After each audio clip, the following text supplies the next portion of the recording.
So, good morning, everybody. Thanks for joining us for our May meeting, and happy birthday, Kevin. Um, we'll get started with our typical introductions, and Kaylee's always very thoughtful of putting together a question for us. So, if you want to include what is a topic that you want to learn more about in your professional life? So I'm Stephanie Cavino. I'm the director of the Blackstone Watershed Collaborative. And one thing I want to learn more about is sediment, because sediment is such an important issue on the Blackstone. And I'm really looking forward to, um, hiring our sediment consultant in the next month or so to help us do some of that training. Um, Kaylee, how about you? Hi, everyone. I'm Kaylee McLaren. I am the restoration manager at the collaborative. One thing I want to learn more about is stormwater. I am definitely not a stormwater expert.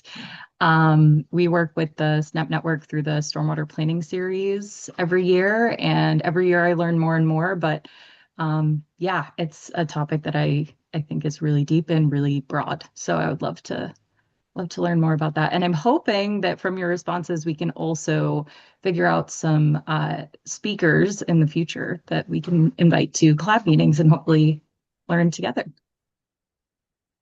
Thanks, Kaylee. It was a smart one. Yeah, double. David, how about you? Yeah, I'm David Tapscott from the Uxbridge Board of Health and administrator of two MVP grants, including a dam removal. Hard to pick a topic. Right now, I'm sort of exploring forest bathing.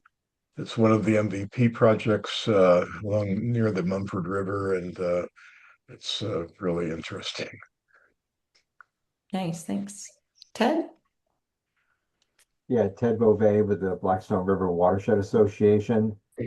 One of the things I'd like to know more about and what to do about is the PFAS forever chemicals that seem ubiquitous throughout our bodies and the planet. And I'm just wondering if it's, what we actually can do that would be effective, particularly as regards human and environmental health. Thanks, Ted. That's a good one. Steve.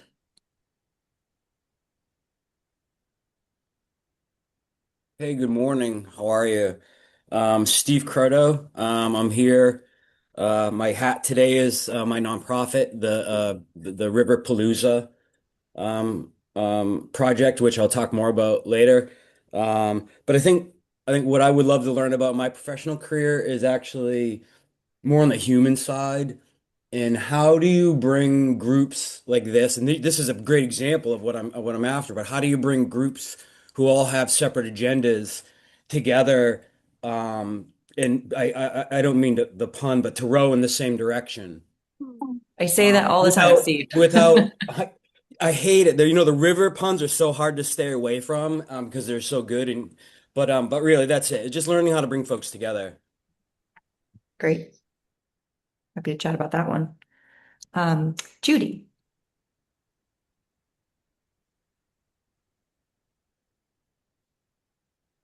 There we go. All right. Good morning, everybody. Judy Rondo. I am the Non-Point Source Outreach Coordinator in the Watershed Planning Program at Mass DEP. And let's see, one topic I want to learn more about. My goodness, there's so much. It's sort of like the more you learn, the more you kind of realize you don't know. I guess probably for me, the most immediate thing is I lived in Connecticut for the last 30 years or so. I still live in Connecticut and worked in Connecticut professionally. And so I'm still learning about Massachusetts and Massachusetts waterways and the issues that are affecting the waterways. And I think that's probably a lifelong journey. That sounds about right. It's a good one. Thanks. Um, Next, I have Judy, and then followed by Heather, Danielle, and Danica. I wrote them down as you came in, so I didn't miss anybody. So it might be a weird order from your screen. Nick, do you want to go next? Sure. Hi, everyone. This is Nick Cohen. I'm a senior environmental planner at the Horsley Witten Group, and I feel like insurance keeps coming up in my projects with regard to flood resilience. It's not something I'm an expert in at all, but I feel like some of the nitty-gritty details of insurance keep coming up in flood resilience conversations, and It's harder and harder to ignore because it's an important driver, I think, of a lot of the flood resilience discussions currently and will continue to be so. That is one that is near and dear to Senator Whitehouse's heart. He talks about it all the time, so good one to connect with him on. How about Heather? Hi, I'm Heather Perry from the Blackstone River Coalition. Wait, yeah, Coalition. Sorry. Like Even collaborative. we do it. Yeah. Um, and I run the water quality monitoring program, the volunteer program. I have, like everybody else, I have so many things I want to learn more about, but I think one right now is kind of hotspot tracing from our data and, trying to find sources of problems in our waterways. It's a good one. Thanks. Danielle and then Danica. Everyone, I'm Danielle Perry with Benno Restoration Center. So I would like to learn more about, I don't know, Stephanie, I like yours about sediment. So like sediment management, especially with dam removals and things of that nature. Thanks, Danielle. Danica? Good morning. I'm Danica Belknap. I am the SNP Network Liaison. And one of the things that I always am interested in learning more is kind of like economics, but more specifically, like in my work, I spend a lot of time convincing like municipalities why they should or just working towards like better stormwater management practices and like low impact development, like more thoughtful development design. And it's the environmental benefits and water quality benefits are pretty clear, but in order to make a more like compelling case and really convince people that this is the way to go, I would like to better understand like the cost side of it and the long-term costs. I think that's something that's hard to really grasp. So that's something that I'm always interested in learning more about. Good one. Yeah, that's definitely money talks for communities.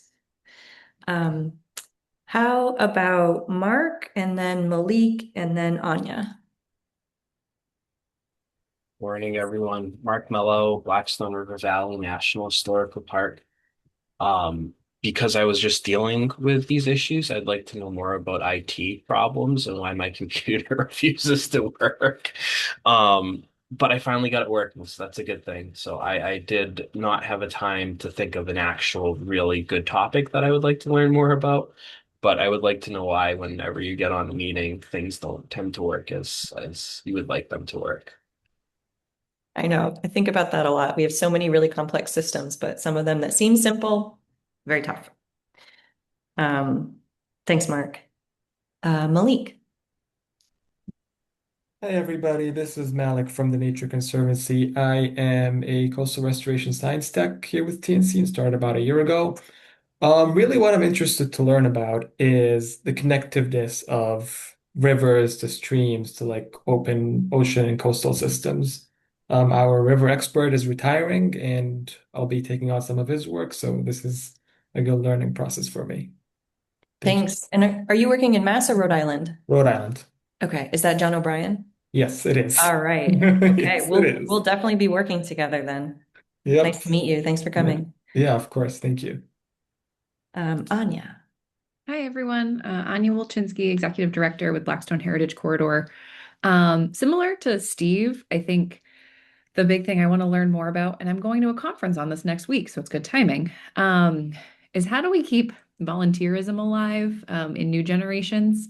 As many of you know, Blackstone Heritage Corridor has a really robust volunteer program, thanks to the Volunteers in Parks, our framework. Thank you, Mark Mello. But we're finding that it's harder to get younger generations inspired and engaged, just like older generations have been involved. So I'm happy to say that there's the Massachusetts Conference on Volunteerism happening next Thursday. There are still tickets available if you're interested. And yeah, I'm excited to kind of learn more about that and see how we can find ways to keep people engaged and supporting all the great work that's happening in the Blackstone Valley. Thanks, Anya. Definitely a good one. Next, I have Kelly and then Heidi and Amanda and Sarah. Hi everyone, Kelly King. I'm an environmental planner with the Horsley Witten Group based out of Providence. I think inspired by a conference yesterday, I am very much interested in learning more about flood inundation modeling. I don't need to be the one to do the modeling, but I would like to understand better how that actually works. Thanks. Thank you. Heidi? Good morning, everyone. Heidi Ritchie, Director of Policy and Advocacy at Mass Audubon. Boy, there's so many things I'm always interested in learning more about. One that I've been grappling with recently is, this perceived conflict between the need to build more housing and protecting the environment, particularly water resources and wetlands. And there's a broad consensus around doing a lot of redevelopment and infill. And what I'd love to know more about is where is the water supply and wastewater capacity to do that? And what's needed to upgrade? What's the scope of need? How can we get it funded so that we don't just sprawl out into the green spaces of new development? Absolutely. The not fun side of development that people don't really think about, but very important. Amanda, do you want to go next? Hi, I'm Amanda Caulfier. I'm one of the senior lab techs at Upper Blackstone Clean Water. One of the ongoing topics that I always like learning about and learning more about is emerging contaminants. So PFAS, microplastics. I heard a talk recently about the pollution from tires on roadways. And so, yeah, learning more about those policies, testing practices, how it, enters the system, stuff like that. Great, thank you. I feel like afterwards we need to have like a group of like who has this information and start matching people to do presentations here. Sarah, do you want to go next? Good timing, you're not driving now. Yes, I'm so sorry. I just realized that my camera may have been on that whole time, and I didn't mean for that. And my microphone. Sorry. You're good. Sarah, I use she, her pronouns. I'm an education coordinator with Mass Audubon based in Worcester. And yeah, I think one of many things that I'm interested in learning more about is Nipmuc history of this part of the world and interactions and relationships to plants, water, animals, the creatures. And I feel like that's like I think for our our public school education we don't learn this, and so I feel like I'm always playing catch up. And yeah. Yeah, definitely a good one as well. Thanks, Sarah. Next month, I know we have Kate McPherson from Save the Bay talking about Blackstone flora and fauna. Maybe it would be a good opportunity to ask Bruce to also join and kind of share his expertise.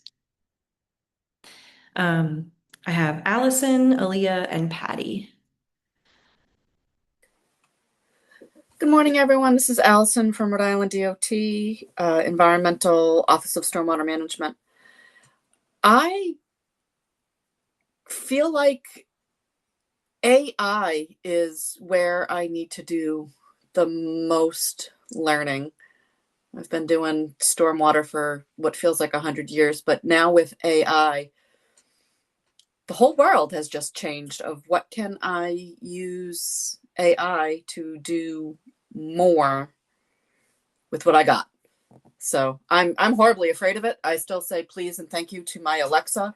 I don't want to be the first one down when they rise up. I feel like my husband is going down because he's mean.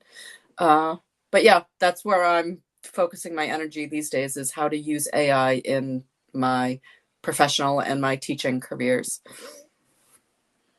It's a good question. I, like you, am very scared of it. I'm sort of sticking my head in the sand about that one. I'm all in the sand, but I feel like I must take an eyeball out. Thanks, Allison. Aaliyah? Good morning. I am Aaliyah Casso. I'm the conservation agent in the town of Shrewsbury, um, in Massachusetts. I have heard so many amazing things that I also now want to learn about, um, and I'm also a little scared of. But right now, I think I need to focus on learning about contracts, which Mhm. is not, I guess, not something I want to learn more about, but need to. Um, I do want to learn more about the trees that I am protecting with those contracts. So I want to learn about trees. I need to learn about contracts. Absolutely. Yeah. I feel like I've learned about contracts in like a trial by fire sense, and I don't always know what I don't know. That's a good one. Patty, do you want to go next? Sure. Good morning. And I'm coming, can you hear me? Yes. I'm coming to you live from Rockport, Maine right now. And which leads me to, since my professional life as a retired and is now more of a poet and working on my poetry, I my thing I'm trying to continue to learn, which is why I'm here, is better ways in utilizing my poetry to bring about environmental awareness, celebrate the beauty of nature, and to continue honing in on that. I will be going to a workshop at 2 with Amy New. I can't pronounce her last name, but her recent book is called Night Owl, her recent book of poetry. So I'm looking forward to that. She's going to be utilizing poems by Mary Oliver in her workshop, who is also a favorite poet. So that's my professional life now as a poet. Although I don't really feel professional until I feel like I can't be professional until I publish a book, but I do have poems published out there, so I guess. And I'm looking We forward to tomorrow. I will be back for that. Awesome. Thanks so much, Patty. We look forward to seeing you. Great. All right. Well, thank you, everybody. I feel like every few meetings, I like to just do another reminder and thank you for taking the time and kind of sitting through that with us. I know that I've definitely been on meetings where they take a lot of time to do introductions, and I'm like just like twiddling my thumbs on the side, and I really want to get to the meat of the meeting. But because we have these ongoing meetings, I think it's always just really helpful to build those relationships between all of us and learn about one another. I can ask like, Allison, how's your son doing with his new driver's license, right? It's nice to have those kind of personal connections and put people into context of being a person first and then a colleague after. And it, I think, hopefully builds that trust so that we can work with one another on these complex projects going on and moving forward. So thank you for spending that time with us. So from here, I'm actually going to hand it to Steve. He's going to talk about the River Palooza and then cleanup that's coming up. We're really excited to help support this event. It's going to be super fun environmental festival in Uxbridge, and yeah, I'll let you talk more about it. I'll stop sharing my screen, and if you want to share, you are welcome to. All right, awesome. I will share my screen. Just a little bit of an introduction because um, usually it's the why that's the most important in marketing, right? Why? Why do I want to buy your product? Why is Steve Croto doing this? Well, it's not just me. There's a few of us that um, even from way back, our student council actually put together a program, and we purchased like 78 acres of rainforest in Belize. So my group of friends, we've been doing this for a long time, but just not at this scale. So, another thing too, and we've always sort of been considered rapscallions in town. Like we weren't the popular kids and we weren't the nerdy kids. We were just out in the woods and running around kind of feral. Um, so long story short, I get into the cannabis industry and I'm in there for about 10 years and I'm really, really bummed out because I was lied to. When I got into the cannabis industry, we were promised hemp packaging and low impact lighting and low impact construction, low impact water, lie after lie after lie, in my opinion. But I'm part of it, right? I'm part of that machine that did it. So I come back to town. I was away for a while and I was in Arizona and I'm looking around at the waterways and I get back in the rivers and I'm astounded by the amount of trash in them. And my good friend Ed, at the same time, has been in the water for a decade, cutting and clearing and cleaning. And one day we're out there together, and he was like, "Well, what? I wish more people would be involved." And my corporate brain went, "Merp, insurance, money. What are we going to do with the waste we pick up?" And so the two of us are a great team, and we started this thing, and it's a word salad. It's the Uxbridge Three River Watershed Project, right? It's a lot to say. But when we were bored in the winter, we applied for a cultural council grant, and we got it. We had won $2,500 to put on a music festival, and we named it River Palooza. And Ed, being the smart one of the group, said, "Well, we pull stuff out of the river. Can we change the spelling?" So we DBA'd this entire project, everything we do, the cleanup and the festival, as River Palooza. And what I learned, and before I'll switch over, what I learned in my corporate career about getting people together is you can't attack things head on sometimes, especially civic folks. They're narcissistic by nature. There's a reason why they run, and when you attack them head on, they respond in that way. So I came up with the most unpolitical way to affect change in our local rivers. And I'm going to use Steph's words, like where we are doing this is where the Blackstone opens up. And, these rivers have been channelized and used and moved. And all of a sudden you get to Northbridge and Uxbridge and the Rice City opens up. And that's where the big sediment problems are too. And I heard many of you mention sediment. And so, the more eyes on this, the better. So let me stop, and I'll switch over to my screen.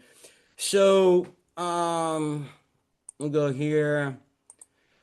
So this was me getting ready for my presentation, and I'm like, this doesn't work. Like this doesn't work, this attitude, right?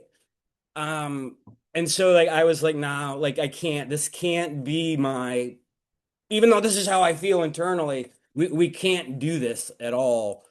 So let me show you what we're doing.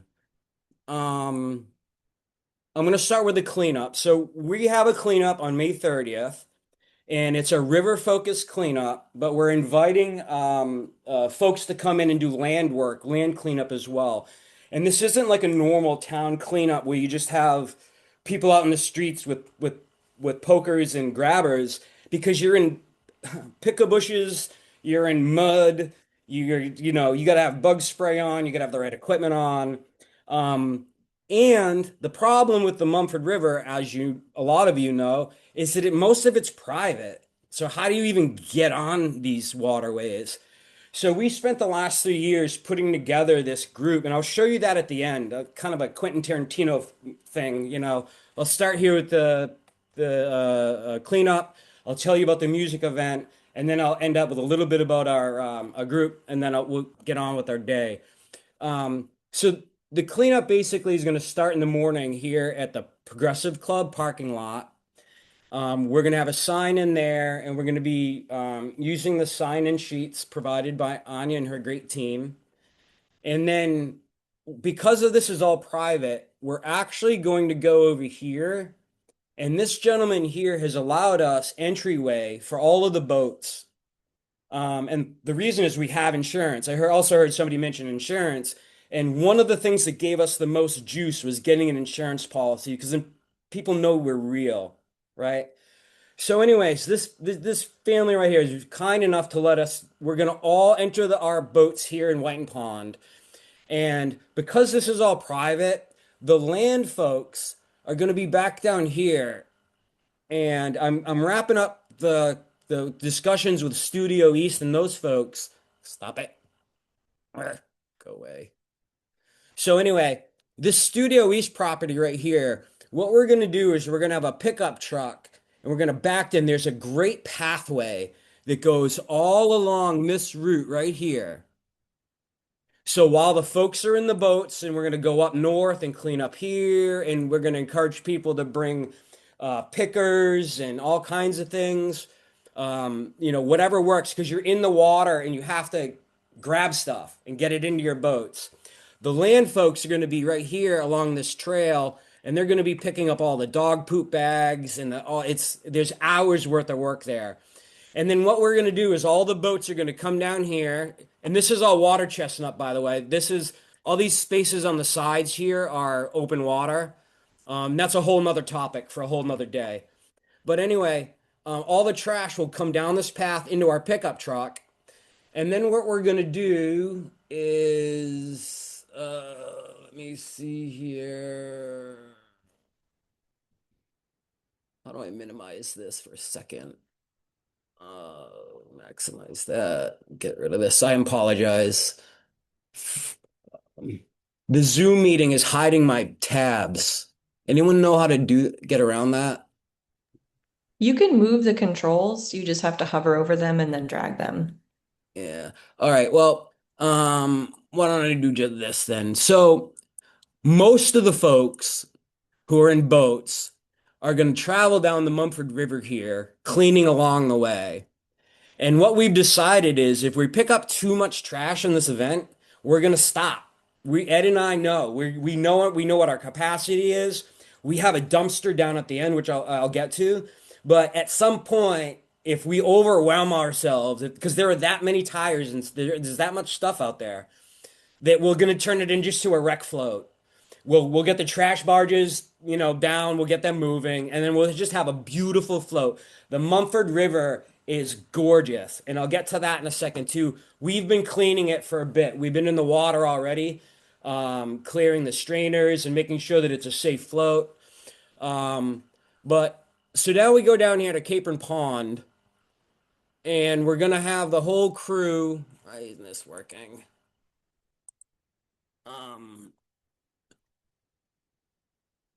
We're gonna have the whole crew. I apologize, folks. Let me try it one more time. Waiting, land glide.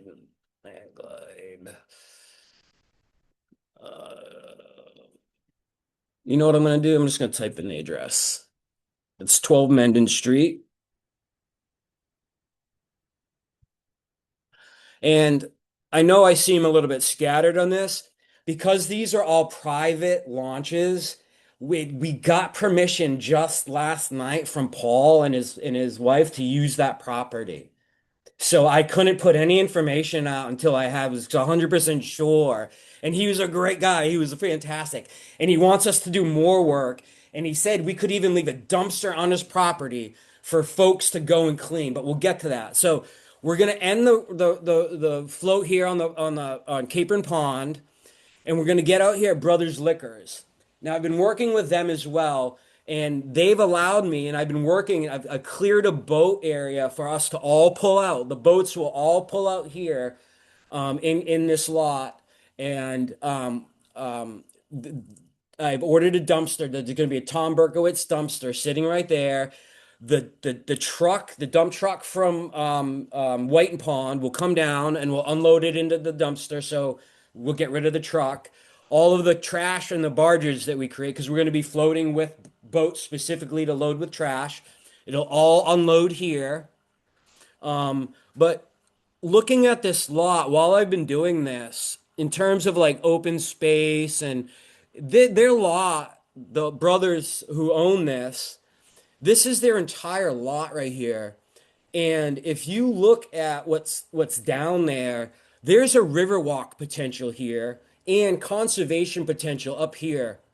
I'm working right now. I got the assessor's card, and if the town and brothers could come to a deal, which I don't see as hard, they could get tax relief for this spot for their liquor store, and then this could be town property, a walk, and then conservation land right here, right up above Capron Pond.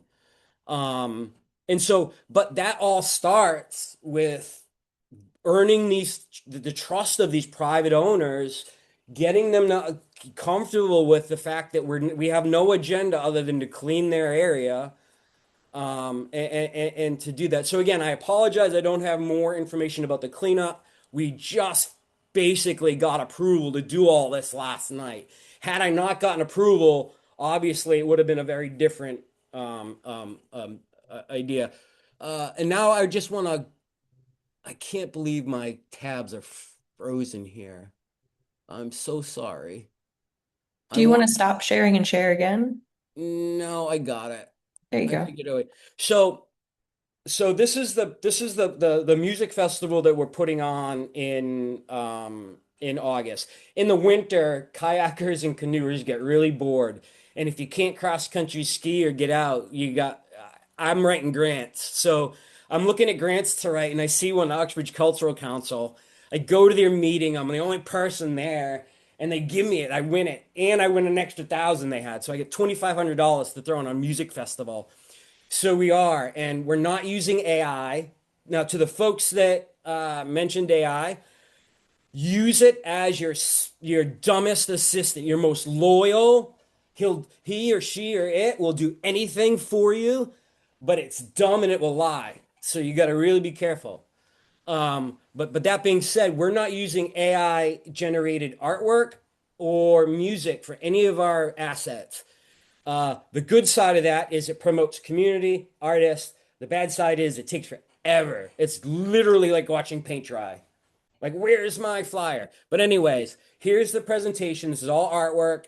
We put this in front of the safety committee, which is the chief of police, the board of not board of health, the town manager, the fire department, basically the heavy hitters in Uxbridge, and I CC'd the board of health out. Basically, I showed them that we're a 501(c)(3) nonprofit. I showed them that we have insurance, which they didn't like, and they raised their insurance requirements, which are now standardized. Thank you, Town of Uxbridge.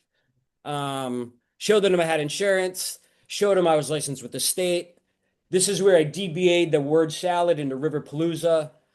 I showed them that we were working with a great volunteer program. Here is a grant.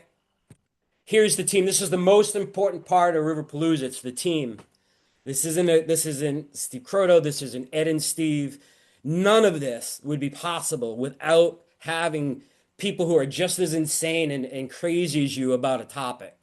So that's what I've learned is like to get volunteerism, align yourself with like-minded folks who can buy into the mission. And unfortunately, this is the most apolitical mission I've ever have done with the most political outcomes.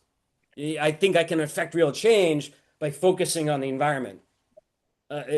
I think. Steve, remind us when Riverpalooza is. Ah, Oh, it's perfect. it is August 8th at the P Club. We already have a band lineup. We're working on to finalizing this. The one thing I want to point out is this drum circle at 7:30. It's open to the public. We want you to bring a drum. We want you to bang on that drum, get louder as the sun sets, and then that'll be a sort of an intermission, a way to get everyone involved. And then, like I said, we'll have one more band after that, and we're going to be good neighbors, wrap it up early. Uh, and then here's interesting. So this is for the safety committee, and this was just about where the stage is. It's a sideways. I apologize. The exhibitors. We have an RN on site who's going to be doing a CPR presentation on how to do emergency stuff in the woods when you have no equipment, and then porta potties, whatnot. But basically, these green spots, I want those to be environmental groups in town who are doing the work. It's free for them to exhibit. I want them to just be loud and proud about what they're doing in town. I'm gonna have only two food trucks, low impact with the forks and knives. One's a pizza truck, so basically plates and napkins. The other is a local kitchen, all Board of Health. We're going working with the Board of Health, the ADA compliant bathrooms, and then a 21 and over area. That is the club. That's their gig. We're not serving alcohol. And then finally, we're having parking at McCluskey. It's a town-owned lot. We park cars there. And this is just the bus route that I showed the safety committee. But it's for our folks who don't like driving, don't like crowds, our elderly community. We are going to have spots for our elders, but we want the whole area and we want it safe. And so we're going to make it safe. And that's it. That's my spiel. Come on if you're in Uxbridge on August 8th. Uh, August 8th. August 8th, it's going to be all day long. It's local artists, and it's a curated art show. It's local artists. This isn't 3D print. As much as I love that, I'm not disparaging the 3D printers, but this is just really local artists who are inspired by our environment is kind of So the thing. Steve, Yep. if people want to help volunteer and clean up, do they just show up? Do they register somewhere? I know, I know. Now that I have gotten approval from Paul and his wife, I'm putting all that information together today, Okay, and I'm gonna great. blast it out. Like meet here, here we go. Like, trust me, my whole team is they're beating me up. Like, but No Steph, you might know worries. this about me. I do things very slowly, and I build and I build, and I don't do anything until it's right. And so for the sake of making this, I'm not getting the word out and losing marketing mojo. I need it to be right. So yes, I will have information for you. Okay, great. Long-winded answer. I apologize. Thank you. I'll shush now. And if anyone That's has any questions, ask them now or reach out to me, please. yeah, Yeah. Can I jump in here? feel Uh, free. I Steve, you're an inspiration to me. I mean, for somebody that gets down into the weeds like you have to do this is just wonderful. And our group, the MVP 2.0 project, is right across the street from the Progressive Club. It's also in the Mumford River. There are so many connections that sort of we have. Steve and I have talked in the past about, you know, what's going on. My interest in forest bathing actually comes up because the original MVP 2.0 planning, we attempted to involve a local person, an indigenous person, with our planning group, and she went out to the river, specifically the Mumford, and came back and went with a few friends who said what this river needs is trash cleanup. That was her first priority, and I'm exploring sort of a lot of spiritual stuff and reading a book called "Is a River Alive?" Which is sort of a wonderful book. And clearly, the Mumford is alive but suffering. And Steve, I just kudos to you for addressing this problem head on. The people, by the way, on the White Pond you're accessing also gave us access for a water chestnut cleanup a couple of years ago. So they're good folks to have on your team. So thank you. Thanks, Dave. Does anyone have any questions about either the May 30th cleanup or the August 8th River Palooza event? Okay. Well, thank you so much, Steve, for sharing those details. And if you do come up with questions, feel free to put them in the chat, but we look forward to participating in those and getting some pictures to share afterwards. So we're going to Hey, run Stephanie, through. can I ask Oh, a go ahead. question real quick? Yeah. Or offer? So I believe Ed is one of our water quality monitoring folks too. So he's aware of that program, but I would offer like putting like if you had anything you wanted to put out when we have our water quality monitoring for like people to take like a flyer or whatever. If you just want to email it to me when you have it all set, A- I'll set it Absolutely. out. Absolutely, and vice versa. My whole goal, like I said earlier, is to get groups and to network and to lift up as many other groups as I can as I'm shouting about my projects. So whatever I can do to like promote anyone on this call, reach out to me and I'll start blasting. Dr. Tapscott can attest to. I'm pretty I'm pretty vocal. Thanks. Yeah, we sort of joke that, we wish we had a Steve and Ed duo in every part of the river because they are such good stewards. The first time we did our full paddle down the river, we were going to skip part of one section because it was really windy and there were so many different spurs. We weren't really sure, braided channels, we weren't really sure how to navigate it. And Ed said, I'll take you.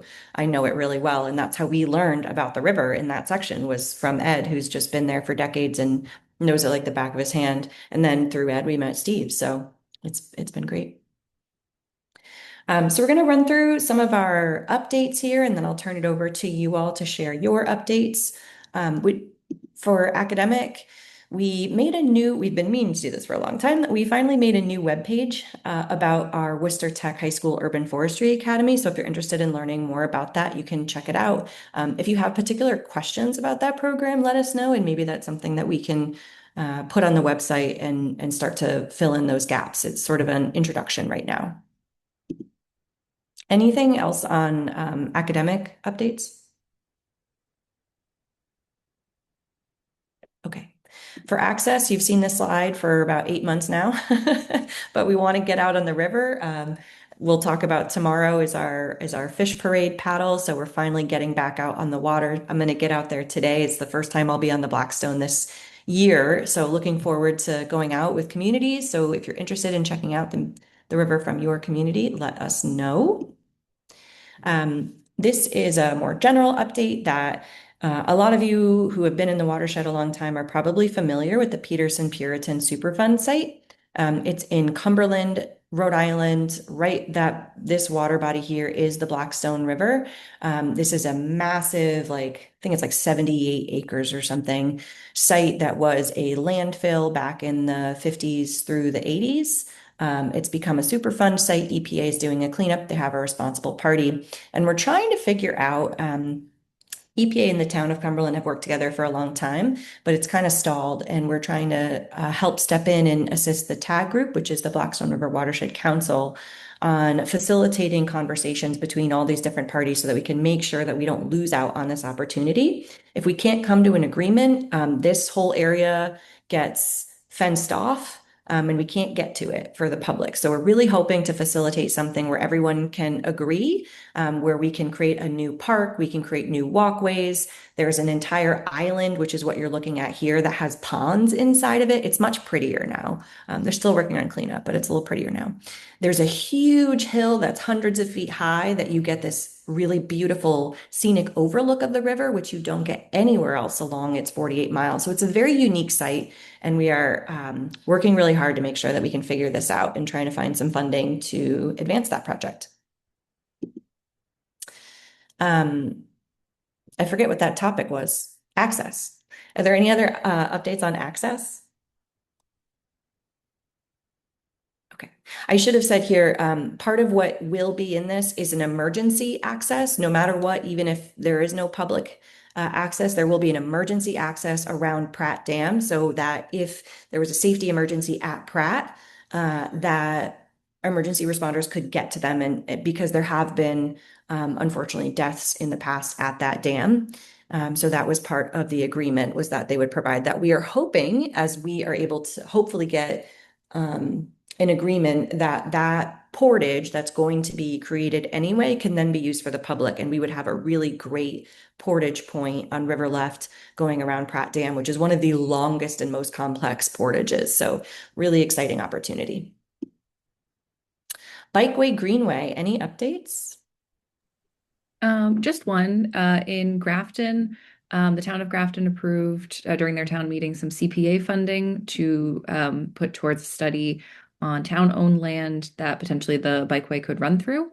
That would be in conjunction with a Mass Trails grant that we're waiting to hear back on, but that would be a nice big section in Grafton connecting an on-road route through South Grafton to an off-road route which runs right along the Blackstone. So, through that study, there'd also be conversations about access to the river too. But yeah, really happy to see that the town voted in approval of that. Thanks, Anya. We also had a great conversation with the town of Blackstone recently and learned that they got a grant to explore options for the bikeway in Blackstone as well to expand that. So I think you're already working with them, but looking forward to hearing more about it. Fish Passage. So if you want to see this giant ranger, come tomorrow, Central Falls Landing at 10:30. We have our fourth annual spring migration parade, which this year, like last year, will be a paddle. So all of our kayaks are booked actually. So thank you all for registering early. And our seats on the Explorer are booked. So if you want to come, you can bring your own kayak. You don't necessarily have to register for that. Just show up and we'll have you sign a waiver. But it should be a really fun event. We've got, I'm not good at math, but I think there are over like 60, 70 people that are registered now and will be attending. So it should be super fun. We have a few speakers, including from the city of Pawtucket, from DEM. We've heard Representative Gabe Amo should be there. We still have a maybe from him, but I think if it's the day before and we're still a maybe, I'm hoping it turns into a yes because there's nothing else on his agenda. Fingers crossed. He has come to our parades in the past and he's been a wonderful supporter. So, yeah, we're really, and the mayor of Cumberland as well, Mayor Metter. So, looking forward to that. If you get the Narragansett Bay Estuary Programs newsletter, you probably saw this. So, the Nature Conservancy has a grant through DEM. DEM's working on this project through TNC. TNC has funding from NBEP. It's all a complex web. Anyway, they had to send in a final report to the Narragansett Bay Estuary Program. So they made that public. If you're interested in learning more about fish passage, specifically around Elizabeth Webbing, they have done their preliminary alternatives analysis. So they were going to go, they did this alternatives analysis first, looking at, is it a vertical slot fishway, a nature-like bypass channel, or is it vertical slot, maintain the hydropower facility? No, the answer is no, we're not maintaining the hydro facility. DEM doesn't want it and they own the dam, so they don't have to. But in this conversation with the Community Advisory Council, one of the things that we said was, we weren't around, the CAC wasn't around when you started this project, but we really want to consider full removal of this dam. We don't have a lot of opportunities for that. And we convinced DEM to talk to the owner. The owner said we would be interested in that as long as we get these other benefits of still running water sound, having access, et cetera. They see the potential opportunities. And so they're going back to Fuss and O'Neill and actually doing an alternatives assessment of full removal, which would allow sort of a rock ramp fishway over the main channel of the river. So paddlers and fish could go up and down the river without that obstacle, which is a really exciting opportunity. So we're hoping to learn more about that in the next few weeks, that alternatives analysis and how everything shakes out. But if you're interested in learning more specifics, you can check out that report. Anything else on fish passage?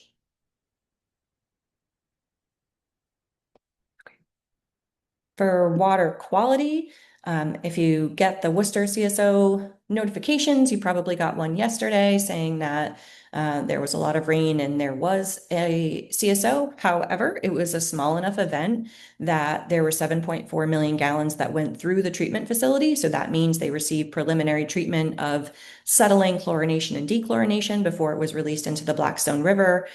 So the goal there is to not have any bacteria in that water.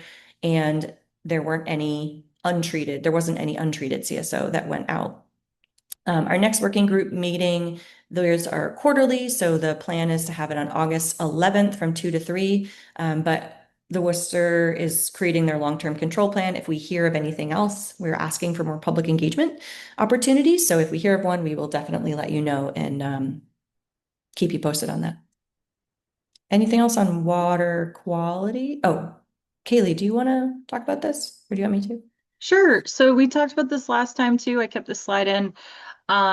We're still working on this. We have a CSO educational postcard campaign that we launched in late March. So still pretty new. We are asking a couple things of the city, primarily to be a little bit more transparent in how they're making their decisions around their long-term control plan and their plan to mitigate CSO for the next few decades, to incorporate projected climate change data, to focus on multi-benefit solutions, and to make sure everyone is paying their fair share, potentially through a stormwater utility. So these are available. I actually have like a bunch of copies on my desk right now. We have two different kind of fronts. So one of them, I'm not sure if you can see it, probably not, but it shows street level flooding And then this one shows the river. So it's to kind of demonstrate that CSO affects both flooding that you see in the streets and the water that gets pushed out to the Blackstone directly. So we have more information on this on our CSO webpage, which I will drop in the chat. But if you're a Worcester resident and you're interested in signing on, shoot me an email and we can coordinate a time for me to either like drop it off to you or if you potentially have a network of folks that might be interested in signing on, let me know. So we're trying to get some signatures from Worcester residents in particular. So yeah, that's So you kind of know what's who going on Ham there. is, Tom? The actor that played Ham in that movie? We're also hoping to set up a box at Broadmeadow Brook. So when folks come in, they can sign them and keep them in the box. We're hoping to gather all of the postcards, not have people mail them. So we can do sort of a big drop to City Hall. We also are working on trying to figure out how we can get this online so we can get signatures online without just like a petition, but actually like on the postcard. So if anyone has great ideas for that, let us know. But we're trying to figure that out too. Post fish parade. Everything we're working on is post fish parade. Anything else on water quality?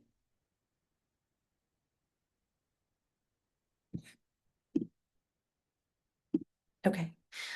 For dam removal and restoration, I don't think we have any updates on that either. Right? Yeah. Anyone else? Dam removal, restoration updates? Okay. We do have some. I Go just ahead. wanted to. The homebrew dam is going forward, just to remind people of it. And we've gone out to bid. We have a contract, and they should be starting removal this summer, and have an educational component that Stephanie's involved in terms of creating a video about dam removal. Also, trying to recruit citizen scientists, and Heather's doing a great job, and can't say enough about the partners in this project. So thank you, but that's where we're at. Thank you. Yeah, and we have some dates as well. I don't know if you want to share those yet, David. We haven't put them on our calendar yet, or on our June, calendar. yeah, June 11th. It's going to be a public sort of kickoff event to present this whole project to the public at large. And then on June 18th, there's going to be, which is the Thursday after that, there's going to be Heather and Joanne from the coalition or alliance, whichever group they're talking for, are going to be doing a citizen scientist training at the site.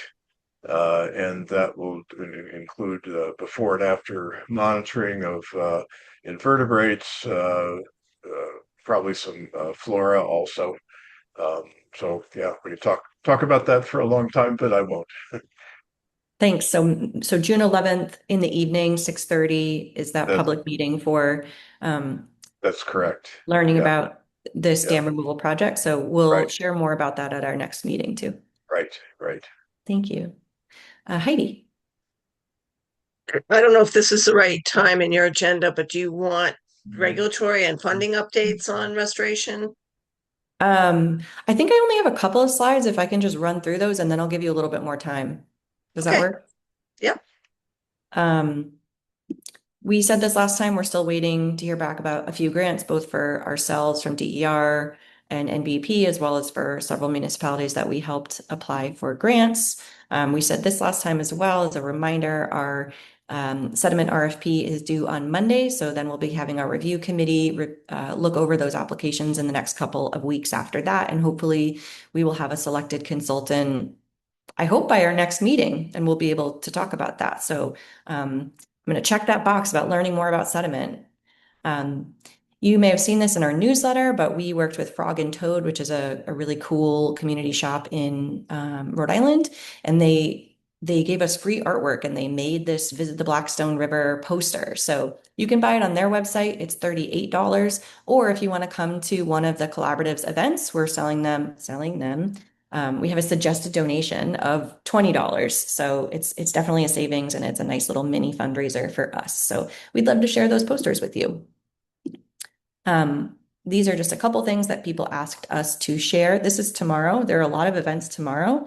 One is the Mass Parks Friends group. They're trying to think about how the state manages all of their different parks and getting people involved.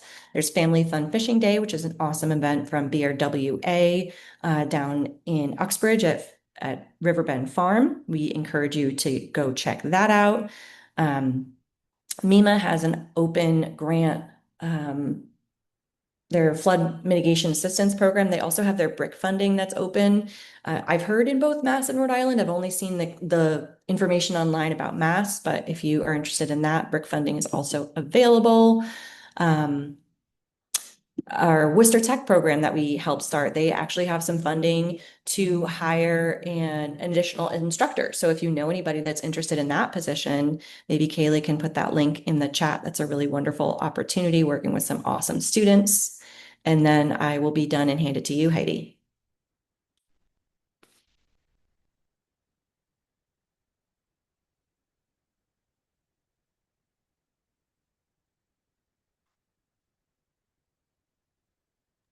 Heidi, I don't know if you're talking, if you're on mute. Sorry about that.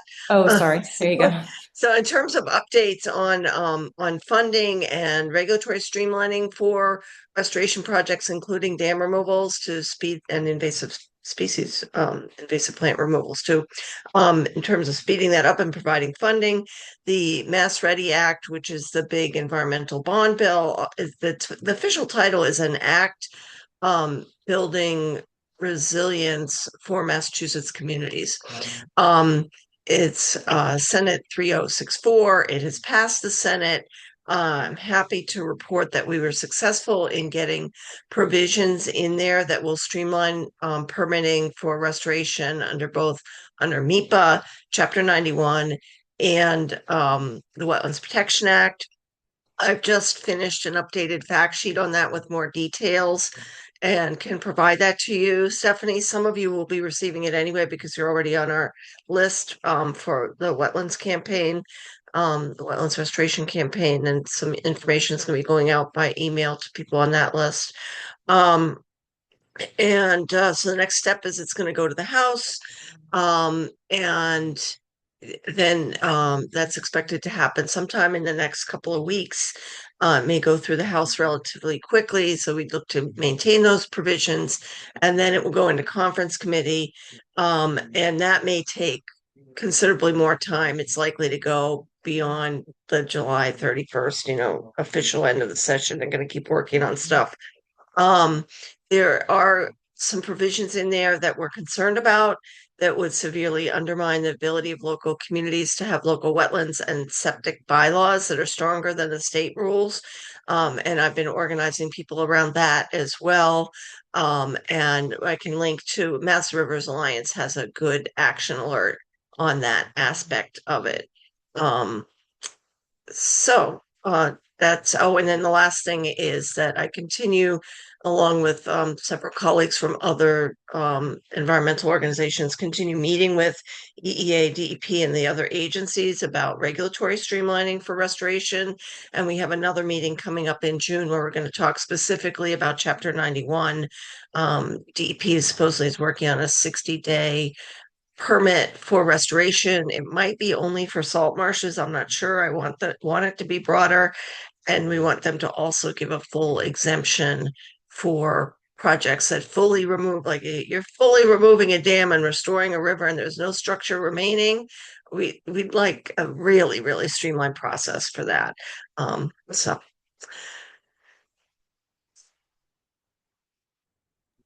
Thank you, Heidi. It's always good to hear those updates on the things that we're not always paying attention to as closely and relying on you to tell us. So thank you for keeping us posted. Yeah, we do need people to respond to the Mass Rivers Alert Yes. and to explain to legislators that wetlands bylaws are not stopping housing development. They're ensuring that housing is going to be safe, not get flooded, not cause water pollution, etc. Absolutely. Yeah, we need those. That's one of Massachusetts' strengths. Thanks, Heidi. Ted? Yeah, I'm with the Blackstone River Watershed Association. We got a couple things going on. We've been working with Massachusetts DCR along the Millbury-Worcester Bikeway to try to do some invasive species management and control. I'm not going to say eradication because eradication is very difficult to do, but you can manage it. And we've had inventory work done. We've had prescriptions developed, and we're going to be reviewing those prescriptions for various treatments and then funding work to do those treatments in the coming months and actually through next year as well. So that's moving ahead. We're also, I think Heather might want to talk about education program. We continue to have a very active education program through the Watershed Association, BRWA.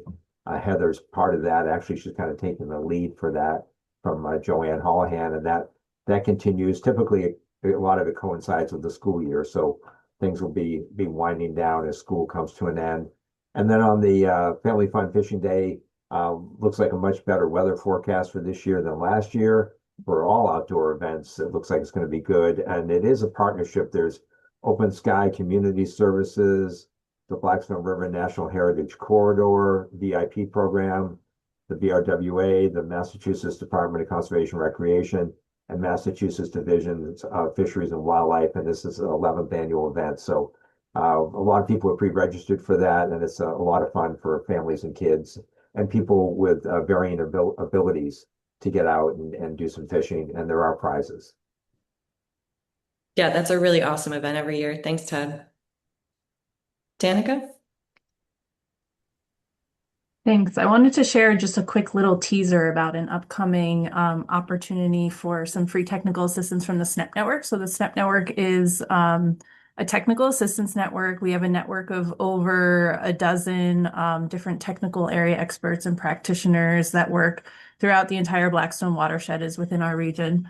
And every year we have a solicitation for technical assistance projects. So it's not a grant, we don't give out money, but what we do give out is time with a technical expert who can help you develop a project, scope out a project, find funding, financing sources, help identify stormwater projects, ecological restoration projects. There's a lot of different things that we can assist you with. And that the application period for that is expected to open June 1st and remain open till July 15th. We do it once a year. So I just wanted to put a little coming soon reminder out there, and maybe in the next month, maybe we can talk a little bit more about it if you'd like, Stephanie. But I'm going to put the link in the chat that has a little more information, and we also have a email sign up link. So if you want to get alerted once it's released, you can sign up for our email list. Thanks, Danica. And can you remind us, is that open to municipalities only or also to organizations? It's any nonprofit, municipal, tribe, or nonprofit. But it could be any like kind of group working in the watershed on and the focus of the projects are watershed health, water quality, stormwater management. Perfect, thank you. Yeah, that's a great program that the collaborative has been a partner of for the 5 years that we've existed as a technical assistance provider to several communities. Heather, go ahead. Hi, I'm one hat, the BRWA education program, like Ted said, we've been doing our education programs mainly with 5th grade throughout the watershed. And we're able to work with the city of Worcester and the town of Uxbridge with their MVP grants. They were nice enough to include that, and we did just general watershed programs in the classrooms. And Joanne and I just met with Christina Gerhardt at Clark University, and we're going to go into her class in the fall and do some watershed and some aquatic macroinvertebrate programs there. So that was exciting. And then on the Blackstone River Coalition, our water quality program, we had our second month of monitoring last weekend, and we that went well. Everything went smoothly with that, and we for funding, we're looking at so we didn't receive the Mass DEP grant this year. We're going to apply again next year. But we're also looking at the Mass Environmental Trust grant. And I don't know if other people have experience with it, but it looked like it comes out around this time usually, or maybe the end of May. So I signed up for the notification and everything, but if anybody sees that come out, we're interested in looking at that too. So That's a good one. I know when I was at Mass Audubon, we got that a couple times. Did some education programs. Steve. Yeah, serious request for a silly thing. Anyone here who actually kayaks and boats and gets in the water, plan on invading the town of Millville. I had caused a little bit of a kerfluffle the other night at a town meeting, and I made a joke that Uxbridge had declared war.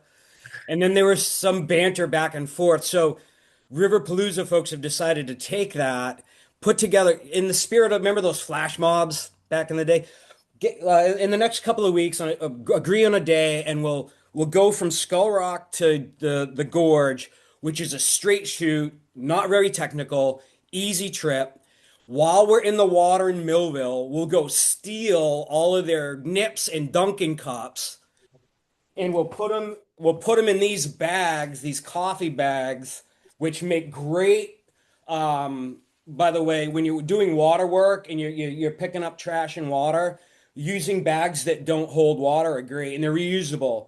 And if you come to the cleanup, I'm going to give you a bunch of these thank you bags.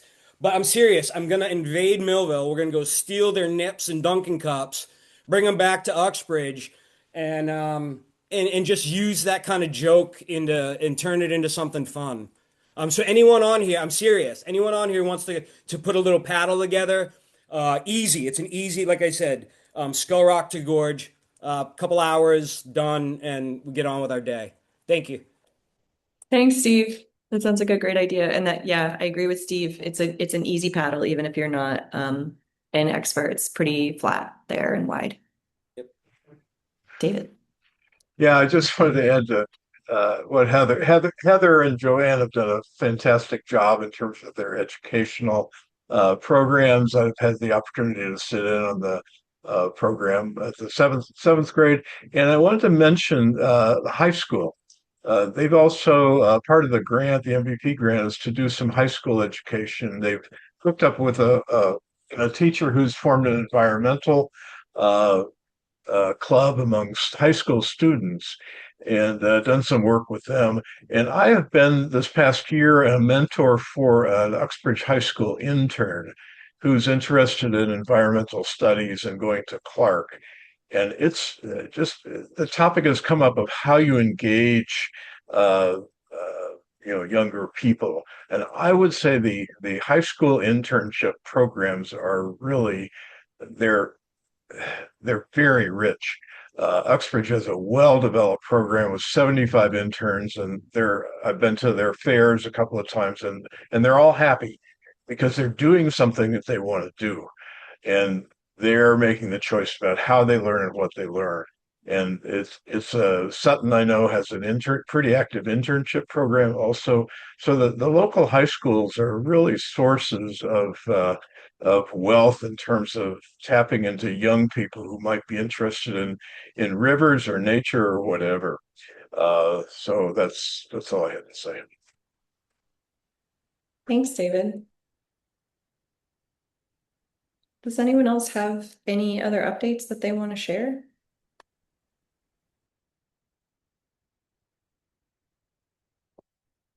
Okay. Well, as a reminder, our next meeting would have been on Juneteenth, and so we have changed it. We know that there are some challenges with our calendar invitations that you have to download it yourself, so we can't change your calendar invitation. So if everybody can take like 15 seconds, go to your calendar, look at the June 19th meeting, and just bump it up. Change it to June 12th. Same time, but just the week before, Friday before. We'll be hearing from Kate McPherson, like I mentioned, from Save the Bay, talking about Blackstone flora and fauna. This is a great time to be thinking about habitat and species, as the Narragansett Bay Estuary Program is about to create a new habitat plan, which they're just starting to kick off and think about what those priorities would be. And the thing that came to my mind is we need sort of a baseline for the Blackstone, it feels like, to learn more about what our existing habitats are like, what state they're in, what kind of species we're planning for. So do we all have this on our calendar for June 12th now? Amazing. Thank you guys for doing that. And we will see you in June. Hopefully we'll see you tomorrow at our fish parade also, but definitely see you in June. Okay. Thanks, everybody. Bye.